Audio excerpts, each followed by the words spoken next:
Good morning, everybody. Please have a seat. A week ago today, I sent Congress the American Jobs Act. It's a plan that will lead to new jobs for teachers, for construction workers, for veterans, and for the unemployed. It'll cut taxes for every small business owner and virtually every working man and woman in America. And the proposals in this jobs bill are the kinds that have been supported by Democrats and Republicans in the past. So there shouldn't be any reason for Congress to drag its feet. They should pass it right away. I'm ready to sign a bill. I've got the pens all ready. Now, as I said before, Congress should pass this bill knowing that every proposal is fully paid for. The American Jobs Act will not add to our nation's debt. And today I'm releasing a plan that details how to pay for the jobs bill while also paying down our debt over time. And this is important because the health of our economy depends in part on what we do right now to create the conditions where businesses can hire and middle-class families can feel a basic measure of economic security. But in the long run, our prosperity also depends on our ability to pay down the massive debt we've accumulated over the past decade in a way that allows us to meet our responsibilities to each other and to the future. Now, during this past decade, profligate spending in Washington, tax cuts for multimillionaires and billionaires, the costs of 2 wars, and the recession turned a record surplus into a yawning deficit, and that left us with a big pile of IOUs. If we don't act, that burden will ultimately fall on our children's shoulders. If we don't act, the growing debt will eventually crowd out everything else, preventing us from investing in things like education or sustaining programs like Medicare. So Washington has to live within its means. The government has to do what families across this country have been doing for years. We have to cut what we can't afford to pay for what really matters. We need to invest in what will promote hiring and economic growth now, while still providing the confidence that will come with a plan that reduces our deficits over the long term. And these principles were at the heart of the deficit framework that I put forward in April. It was an approach to shrink the deficit as a share of the economy, but not to do so abruptly with spending cuts that would hamper growth or prevent us from helping small businesses and middle-class families get back on their feet. It was an approach that said we need to go through the budget line by line looking for waste without shortchanging education and basic scientific research and road construction, because those things are essential to our future. And it was an approach that said we shouldn't balance the budget on the backs of the poor and the middle class. That for us to solve this problem, everybody, including the wealthiest Americans and biggest corporations, have to pay their fair share. Now, during the debt ceiling debate, I had hoped to negotiate a compromise with the Speaker of the House that fulfilled these principles and achieved the $4 trillion in deficit reduction that leaders in both parties have agreed we need. A grand bargain that would have strengthened our economy instead of weakened it.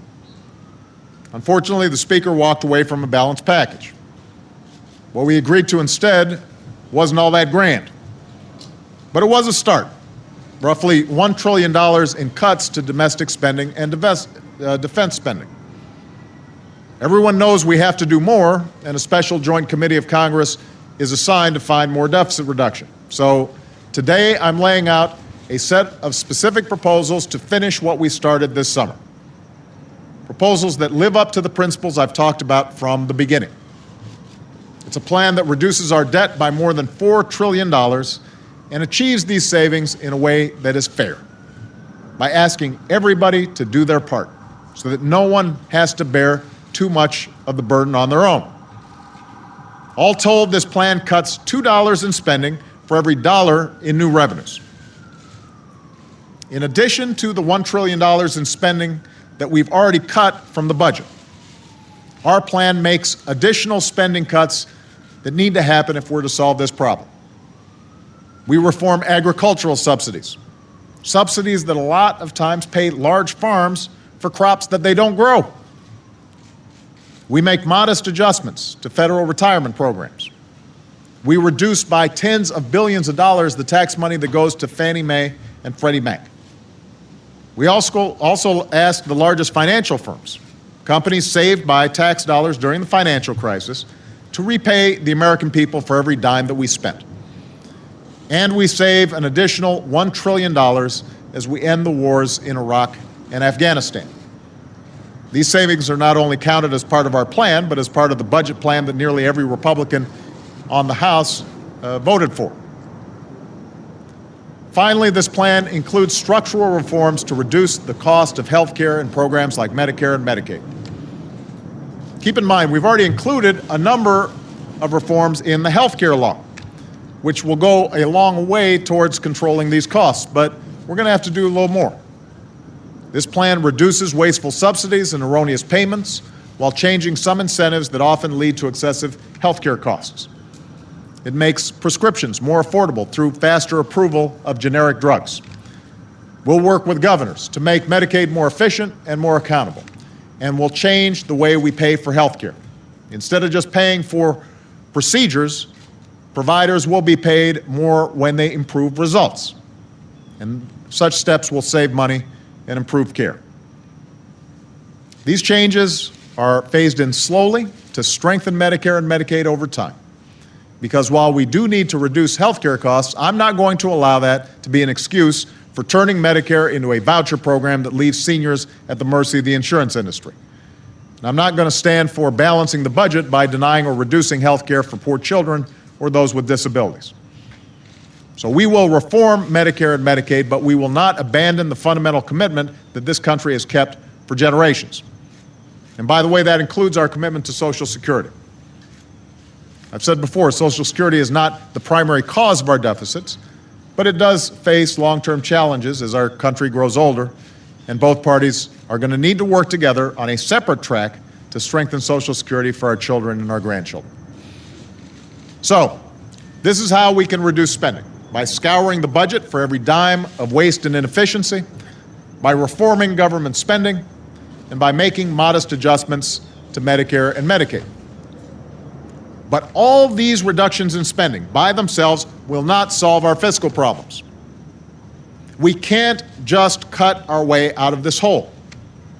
It's going to take a balanced approach. If we're going to make spending cuts, many of which we wouldn't make if we weren't facing such large budget deficits, then it's only right that we ask everyone to pay their fair share. You know, last week, Speaker of the House, John Boehner, gave a speech about the economy. And to his credit, he made the point that we can't afford the kind of politics that says it's my way or the highway. I was encouraged by that. Here's the problem. In the same speech, he also came out against any plan to cut the deficit that includes any additional revenues whatsoever. He said, I'm quoting him, "There is only one option. And that option, and only option, relies entirely on cuts. That means slashing education, surrendering the research necessary to keep America's technological edge in the 21st century, and allowing our critical public assets like highways and bridges and airports to get worse. It would cripple our competitiveness and our ability to win the jobs of the future. And it would also mean asking sacrifice of seniors and the middle class and the poor, while asking nothing of the wealthiest Americans and biggest corporations." So the Speaker says we can't have it my way or the highway, and then basically says my way or the highway. That's not smart. It's not right. If we're going to meet our responsibilities, we have to do it together. Now, I'm proposing real serious cuts in spending.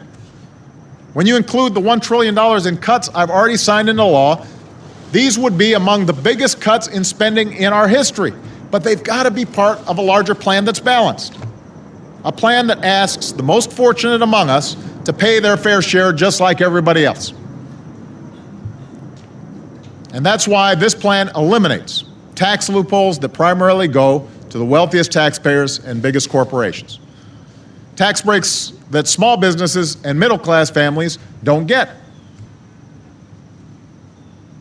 And if tax reform doesn't get done, this plan asks the wealthiest Americans to go back to paying the same rates that they paid during the 1990s, before the Bush tax cuts. I promise, it's not because anybody looks forward to the prospects of raising taxes or paying more taxes. I don't. In fact, I've cut taxes for the middle class and for small businesses. And through the American Jobs Act, we'd cut taxes again to promote hiring and put more money in the pockets of people. But we can't afford these special lower rates for the wealthy. Rates, by the way, that were meant to be temporary. Back when these tax cuts back in 2001, 2003 were being talked about, they were talked about as temporary measures. We can't afford them when we're running these big deficits. Now, I am also ready to work with Democrats and Republicans to reform our entire tax code, to get rid of the decades of accumulated loopholes, special interest carve-outs, and other tax expenditures that stack the deck against small business owners and ordinary families who can't afford Washington lobbyists or fancy accountants. Our tax code is more than 10,000 pages long. If you stack up all the volumes, they're almost 5 feet tall. That means that how much you pay often depends less on what you make and more on how well you can game the system. And that's especially true of the corporate tax code. We've got one of the highest corporate tax rates in the world, but it's riddled with exceptions and special interest loopholes. So some companies get out paying a lot of taxes while the rest of them end up having to foot the bill. And this makes our entire economy less competitive and our country a less desirable place to do business. That has to change. Our tax code shouldn't give an advantage to companies with the best connected lobbyists. It should give an advantage to companies that invest in the United States of America and create jobs in the United States of America. And we can lower the corporate rate if we get rid of all these special deals.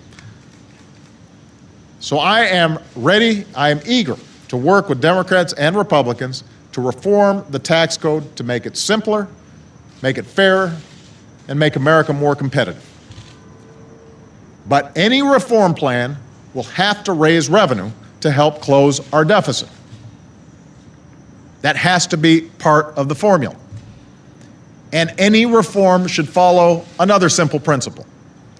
Middle-class families shouldn't pay higher taxes than millionaires and billionaires. That's pretty straightforward. It's hard to argue against that. Warren Buffett's secretary shouldn't pay a higher tax rate than Warren Buffett. There's no justification for it. It is wrong that in the United States of America, a teacher or a nurse or a construction worker who earns $50,000 should pay higher tax rates than somebody pulling in $50 million. Anybody who says we can't change the tax code to correct that, anyone who has signed some pledge to protect every single tax loophole so long as they live, they should be called out. They should have to defend that unfairness. Explained by somebody who's making $50 million a year in the financial markets should be paying 15% on their taxes, when a teacher making $50,000 a year is paying more than that, paying a higher rate. They ought to have to answer for that. And if they're pledged to keep that kind of unfairness in place, they should remember the last time I checked, the only pledge that really matters is the pledge we take to uphold the Constitution. Now, we're already hearing the usual defenders of these kinds of loopholes saying this is just class warfare. I reject the idea that asking a hedge fund manager to pay the same tax rate as a plumber or a teacher is class warfare. I think it's just the right thing to do. I believe the American middle class, who've been pressured relentlessly for decades, believe it's time that they were fought for as hard as the lobbyists and some lawmakers have fought to protect special treatment for billionaires and big corporations. Nobody wants to punish success in America. What's great about this country is our belief that anyone can make it and everybody should be able to try. The idea that any one of us can open a business or have an idea and make us millionaires or billionaires. This is the land of opportunity. That's great. All I'm saying is that those who have done well, including me, should pay our fair share in taxes to contribute to the nation that made our success possible. We shouldn't get a better deal than ordinary families get. And I think most wealthy Americans would agree if they knew this would help us grow the economy and deal with the debt that threatens our future. It comes down to this. We have to prioritize. Both parties agree that we need to reduce the deficit by the same amount, by $4 trillion. So what choices are we going to make to reach that goal? Either we ask the wealthiest Americans to pay their fair share in taxes, or we're going to have to ask seniors to pay more for Medicare. We can't afford to do both.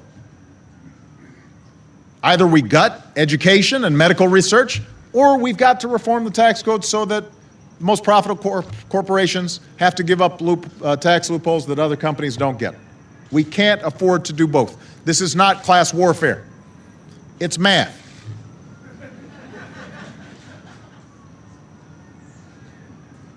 The money's going to have to come from someplace.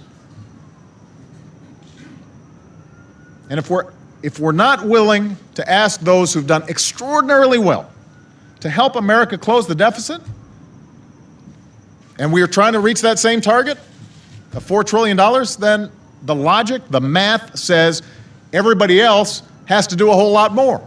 We've got to put the entire burden on the middle class and the poor.